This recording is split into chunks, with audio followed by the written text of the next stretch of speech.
Question 15. Robert wants to deposit P into a savings account. He has a choice of two accounts. So account A has an annual compound interest rate of 1%. Account B is 5% for the first year and then 0.6% for each subsequent year. After n years, account A is more profitable than account B. Find the smallest value of n. Okay, so we're going to do this by setting up an equation. You could just do trial and error. You do get the marks for that, but it's quite a lot of years, so it would take you quite a lot of working out. Okay, so we're going to do it the equation way. Okay, so these are GPs basically. So if we look at account A, it starts off with P pounds. So after 1 year, you've been given 1% interest on top of that. So you now have P multiplied by 1.01. Okay. After 2 years, what you've got in the account is P times 1.01 times another 1.01, which would be 1.01 squared. So we can see actually the number of years is the same as the power, okay, because your first term is P where you begin. So after 1 year, you've power 1, after 2 years, it's power 2, etc. So after n years, what we've got in account A is P times 1.01 to the power n. Okay. For account B, again, we begin with P pounds. After 1 year, we've been given 5%. So the amount of money in that account would be 1.05 times P. After the second year, what we had after the first year gets multiplied by 1.006. Okay. After 3 years, the amount we've got is 1.05 multiplied by 1.006 multiplied by 1.006 again. So that would turn into squared. Okay, so every subsequent year you're timesing by another 1.006, so that's going to increase that power. So after n years, what you've got is P times 1.05 times 1.006 to the power of n minus 1. Okay, because obviously we had squared when it was 3 years, it's n minus 1 if it's n years. So after n years, account A is more profitable than account B. Find the smallest value of n. Now, we're going to probably have to use logs to work out these n's. So I think what I'd rather do is find when they're exactly equal, and then we can just round up from there. Okay, so we will find out the value of n when they're exactly equal.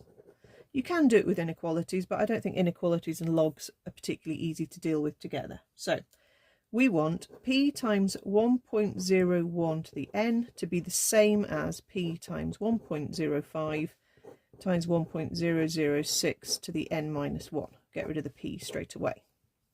Okay, it's this power of n is the awkward thing here. So what we could do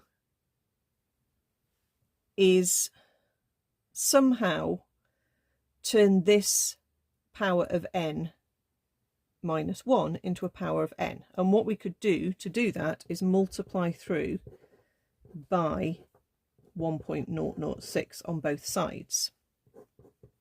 There are different ways of solving this. This is the first thing that I think is the simplest way to do it. Because if I multiply 1.006 to the power of n minus 1 by another 1.006, I've now able to add those powers together and end up with a power n there. Okay, so see, this isn't an easy one to solve because there are two different terms with an unknown power, but now at least we've made the unknown power the same. So what we can now do is divide by 1.006 to the n and take the other 1.006 down onto the bottom of that side. So we've got the terms that have the power n on the same side. And because power rules allow me to join that as one big fraction to the power n. So that's the clever step, okay? Obviously, the right-hand side I can work out in a minute on the calculator. So we've got to this line, and now we can turn it into a log. So we've got a power statement, we can turn it into a log statement, okay? So this is the base, this whole bracket, to the power of n, giving an answer of this 1.05 over 1.006. So when we turn this into a log, we're going to get log with a base of 1.01 over 1.006 to make 1.05 over 1.006 equals n. Okay, that's how it works. That's the power to log and log to power manipulation. Think about what your base is, put that as the base of the log. Okay, then you know that the answer to the logarithm is the power of the base you need to make what you're trying to make. Okay, so just think through it and make sure you've set it up properly. Okay, now we can type it in. 1.01 over 1.006 as my base, and I'm making 1.05 over 1.006. Lovely. That gives me n is 10.78, doesn't matter on the decimals. Now that would have been the number of years it would take to be exactly equal. So basically your 11th year, we just need to round up. Even if that was 10.18, we'd round up to 11. Okay, so after that time, account A is more profitable than about account B. That's our smallest value of n.